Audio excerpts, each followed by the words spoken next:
dende as 9 da mañá ata as 3 da tarde. Durante esas 6 horas, o consistorio da illa acolleu os integrantes da Plataforma en Defensa da Sanidade Pública do Salnés.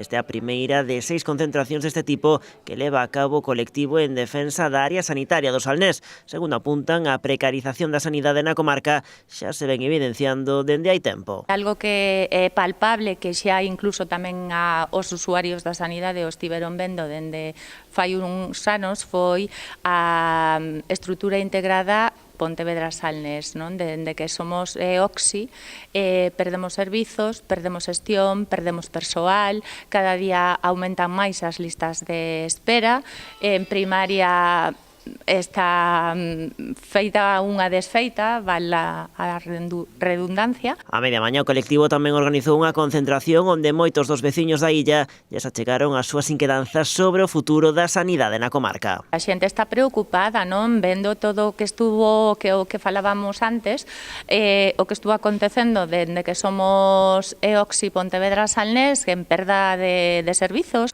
O goberno local da illa apoia a causa e para iso abriu as portas da Casa do Concello á plataforma. Queremos facer verlle a todo o mundo que o Concello de Illa de Arousa está completamente de acordo coas reivindicacións da Plataforma en Defensa da Sanidade Pública e con todo o usuario da sanidade, incluso nos como usuarios tamén estamos completamente en desacordo con esta nova reforma que quere facer a Xunta de Galicia de forma unilateral, sin contar, bueno, pois cos facultativos médicos e sanitarios da área do Salnés, e vemos que efectivamente, despois de incluso habernos reunido a nivel mancomunidade do Salnés co conselleiro, pois, efectivamente, realmente non, en este caso, ao Concello de Illa de Arousa non lle convenceron as explicacións dadas polo conselleiro e polos responsables de sanidade a nivel autonómico. A illa é o primeiro concello onde se pechou a Plataforma en Defensa da Sanidade Pública do Salnés. A seguinte parada será o vindeiro venres no consistorio de Ribadumia. As súas reivindicacións trasladaranse despois a Vilanova, Catoira, Cambados e Vilagarcía.